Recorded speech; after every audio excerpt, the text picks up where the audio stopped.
अध्यक्ष महोदय, मैं आशा करता हूं कि इस सदन के लिए यह अंतिम अवसर होगा, जबकि इस संविधान में इस आधार पर यह संशोधन करने का अवसर आया है। इसलिए मैं आशा करता हूं कि इसकी जड़ में जाने के लिए हमारे सदन को और सरकार को एक हिम्मत होगी। हिम्मत की बात मैं इसलिए कर रहा हूं कि हम में से अधिकांश लोग इसी समाज में आते हैं और हम जानते हैं कि जिनके हाथ में संपत्ति है उन्हीं के द्वारा, और यह अछूत और छूत का रोग फैला हुआ है। यह वर्णाश्रम धर्म नहीं है, हमारे यहाँ यह धनाश्रम धर्म है, संपत्ति पर आधारित है।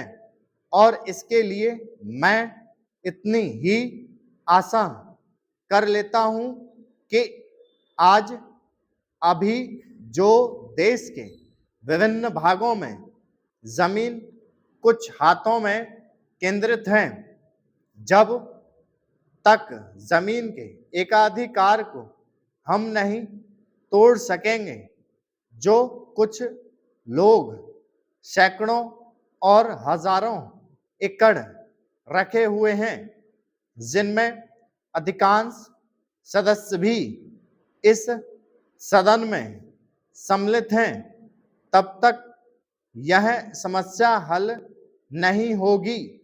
इसलिए मैं यह कह रहा हूं कि सदन को भी हिम्मत होगी कि आज जिस तरह से हमने लगभग एक मत से इसको स्वीकार किया है, भूमि सुधार का प्रश्न जिसकी चर्चा उठी है, और हम उठाएंगे कि जो जोतने वाला है, जो खेत पर मेहनत करता है, जिसमें 100% हरिजन तो हैं ही, आदिवासी भी हैं, तो जो मेहनत करता है जमीन पर उसका अधिकार होगा।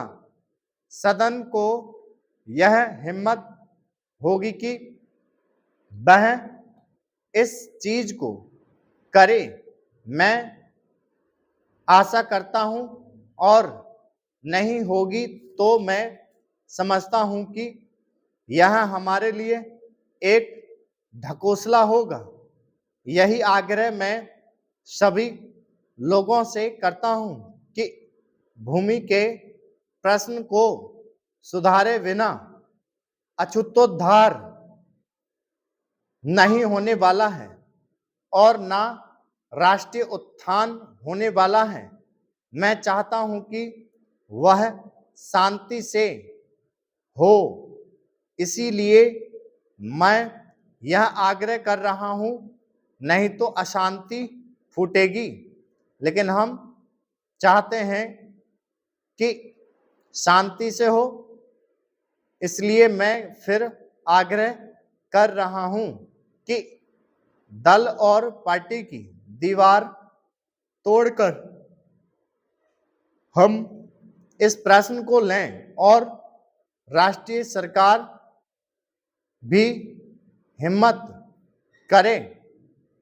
प्रधानमंत्री प्रतीक्षा में ना रहें कि कुछ और लोग इधर से चले जाएंगे तो वह करेंगी, और लोग जाएंगे तो वह कठिनाई में फंस जाएंगी। इसलिए मैं कह रहा हूं कि यह अवसर है। उसके पश्चात भी जब जब कोई प्रश्न हमारे सामने आए, हमने उनको उचित प्रकार से तय करने का प्रयत्न किया। आज भी पाकिस्तान की तरफ स्टॉप